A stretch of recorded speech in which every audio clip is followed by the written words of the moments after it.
Hello guys, कैसे हैं आप सब लोग। लेवल अप की एपिसोड 47 के साथ हाजिर हूँ। अगर आपने अभी तक मेरे चैनल को सब्सक्राइब नहीं किया हुआ तो चैनल को सब्सक्राइब कर दें, वीडियो को लाइक और शेयर कर दें, शुक्रिया। लास्ट एपिसोड के एंड पे हमने देखा था एक नेशन लेवल का हंटर जो कि यूनाइटेड स्टेट से है, वो मिस्टर गो गानही से मिलने के लिए आता है और उन्हें अपनी सारी बात बताकर वहाँ से चला जाता है। चेयरमैन गानही मिस्टर वूजिन से कहते हैं, तुम्हें क्या लगता है आने वाली जेजू आइलैंड की रेड में ये बंदा हमारे साथ जाएगा या नहीं। मिस्टर वूजिन कहते हैं, मुझे नहीं पता कि ये जाएगा या नहीं, लेकिन जापान के एक बड़े गिल्ड ने हमारे साथ कोऑपरेट करने का कहा है और इस वक्त जापान से एक हंटर हमारे साथ बात करने के लिए यहाँ पर आ रहा है। नेक्स्ट सीन फिर से डीमन कासल का होता है। जिन्वो बहुत सारे डीमन कासल्स में जाकर बहुत सारे डीमंस को हरा देता है। अब जिन्वो का लेवल 87 तक पहुंच चुका है। जिन्वो के पास बहुत सारे एक्सपीरियंस पॉइंट्स इकट्ठे होते हैं। जिन्वो कहता है, इन सारे डीमंस का रैंक बहुत ज्यादा हाई है, इसलिए इनसे एक्सपीरियंस पॉइंट्स भी ज्यादा मिलते हैं। उसी वक्त जिन्वो इग्रिस और टैंक की तरफ देखता है। उन दोनों का लेवल मैक्सिमम पर पहुंच जाता है और जिन्वो के पास विंडो ओपन होती है जिसमें कहा जाता है, तुम अपने सोल्जर्स को मैक्सिमम लेवल पर पहुंचने पर प्रमोट कर सकते हो। जिन्वो कहता है, इसका मतलब सिस्टम में ये ऑप्शन भी अवेलेबल है, जैसे मेरे सोल्जर्स मैक्सिमम लेवल पर पहुंच जाएंगे मैं उनको प्रमोशन दे सकता हूँ। वो दोनों ही आकर जिन्वो के सामने बैठ जाते हैं और सिस्टम बार बार उसे कह रहा होता है, क्या तुम इनको प्रमोट करना चाहते हो या नहीं। जिन्वो उन दोनों की प्रमोशन को एक्सेप्ट कर लेता है। प्रमोशन ऑप्शन को सिलेक्ट करते ही उन दोनों की अपीयरेंस चेंज हो जाती है। इग्रिस का रैंक पहले नाइट था, अब वो एक एलीट नाइट बन जाता है। जिन्वो उसकी तरफ देखता है और कहता है, मुझे लगता है कि मेरा इग्रिस अब एक एस रैंक के हंटर के बराबर पहुंच चुका है, जबकि टैंक का रैंक नाइट हो जाता है, यानी कि वो एक ए रैंक का हंटर बन गया है।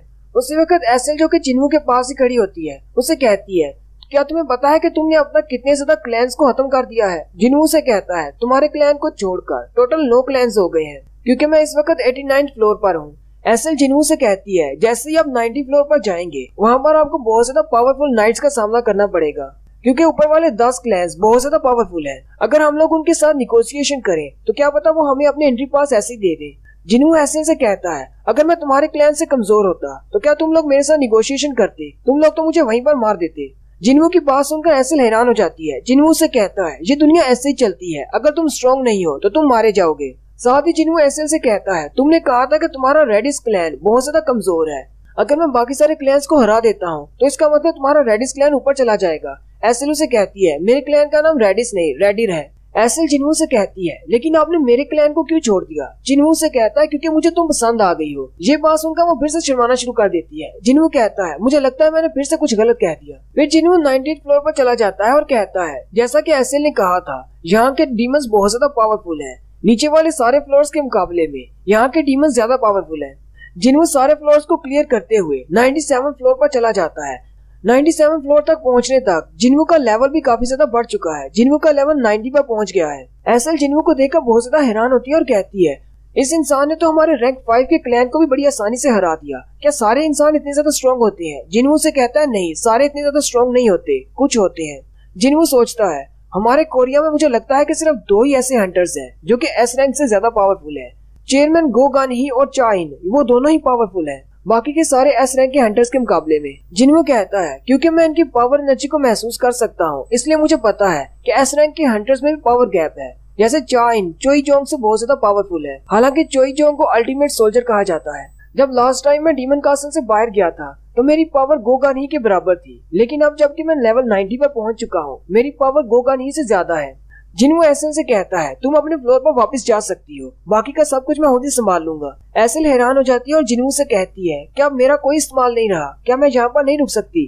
जिन्वो आगे बढ़ता है और एसएल से कहता है, तुमने अब तक बहुत ही अच्छा काम किया है, तुम्हारा बहुत बहुत शुक्रिया, अब वापस चली जाओ।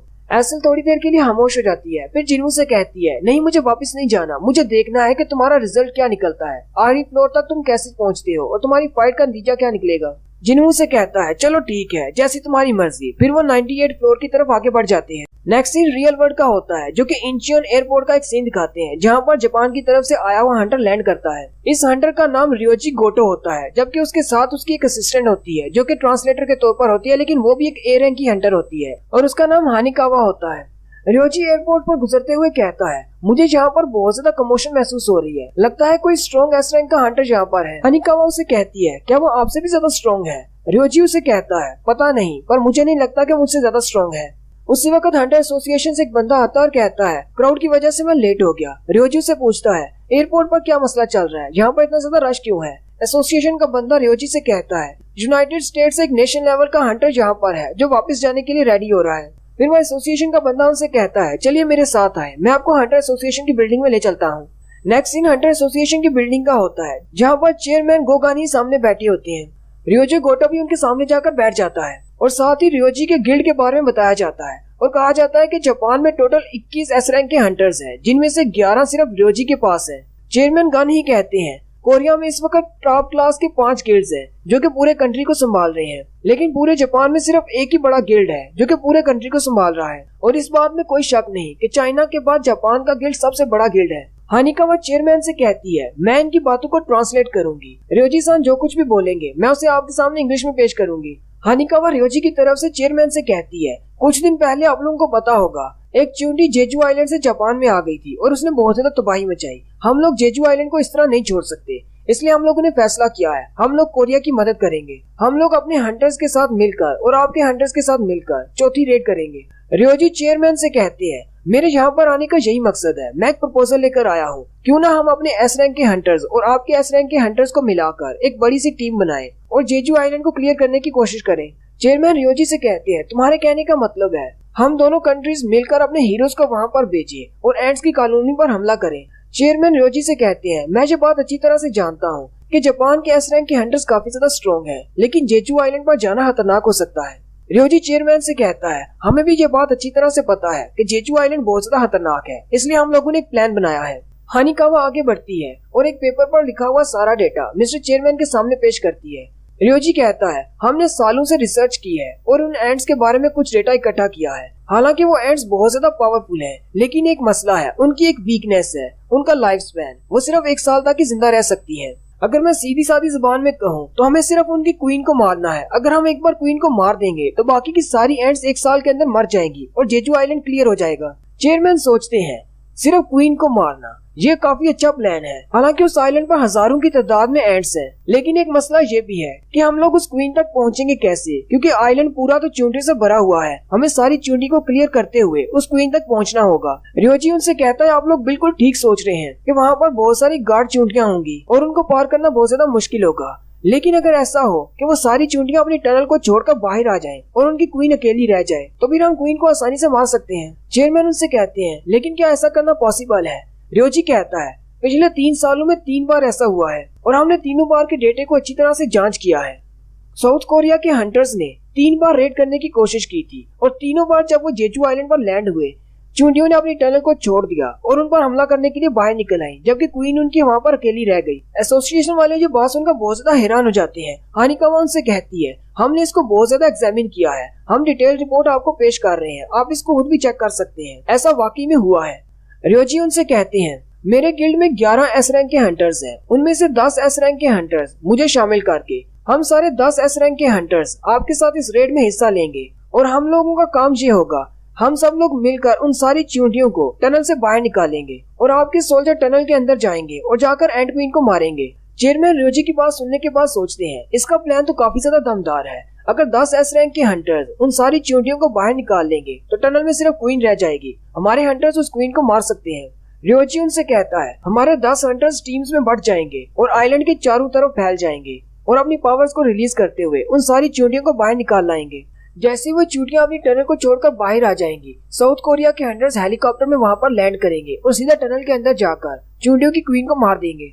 चेयरमैन कहते हैं इस प्लान में वाकई में दम है, ऐसा हो सकता है, लेकिन मुझे एक बात की समझ नहीं आ रही, रियोजी कोटो हमारी मदद करने को क्यों तैयार है और ये अपने 10 एस रैंक के हंटर्स को क्यों लेकर आ रहा है, 11वें को अपने साथ क्यों नहीं ला रहा?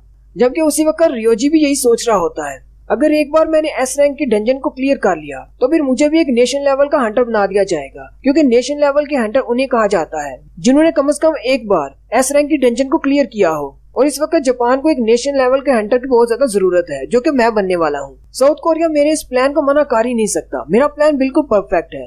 हालांकि मुझे पता है कि मेरा रास्ता बिल्कुल भी ठीक नहीं है, लेकिन मैं क्या कर सकता हूँ, मुझे एक नेशन लेवल का हंटर बनना है।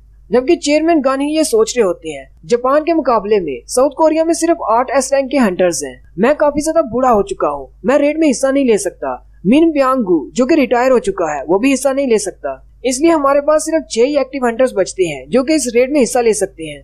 मुझे नहीं लगता कि हम अपने 6 एस रैंक के हंटर्स के साथ चींटियों की क्वीन को मार सकते हैं, लेकिन कहानी चेंज हो जाएगी अगर संग जिनवू हमारे साथ मिल जाता है और वो इस रेड को ज्वाइन करके जेजू आइलैंड पर जाता है, क्योंकि जिनवू बहुत ज्यादा पावरफुल है, क्योंकि उसने एक ए रैंक की डंजन के बॉस को अकेले हराया था। लेकिन हम जिनवू के लिए इंतजार नहीं कर सकते, क्योंकि वो चींटियां बहुत ही तेजी से इवॉल्व हो रही हैं। पता नहीं कब तक वो सारे पंख निकालकर उड़ना शुरू कर दें। हमें जल्दी से जल्दी उनको खत्म करना होगा, हमारे पास ज्यादा टाइम नहीं है। चेयरमैन गन ही रियोजी से कहते हैं, हम लोग तुम्हारे डेटा को चेक करेंगे और उसके बाद एक प्लान बनाएंगे और जल्दी ही जापान वालों से कांटेक्ट करेंगे। नेक्स्ट सीन फिर से डीमन कासल का होता है। जिनवू को दिखाया जाता है जो कि 100 फ्लोर पर पहुंच जाता है और उसका लेवल भी दिखाया जाता है कि उसका लेवल 93 पर पहुंच गया है। जिनवू जैसे ही ऊपर की तरफ देखता है तो एक बड़े से ड्रैगन के ऊपर डीमन किंग बैठा होता है जिसका नाम बैरन है।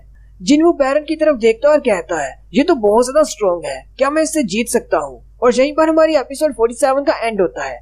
नेक्स्ट एपिसोड में हम देखेंगे क्या जिनवू बैरन के सामने फाइट में जीता है या नहीं। वीडियो की एक्सप्लेनेशन अच्छी लगी हो तो कमेंट करके जरूर बताएं। चैनल को सब्सक्राइब कर दें, वीडियो को लाइक और शेयर कर दें। शुक्रिया।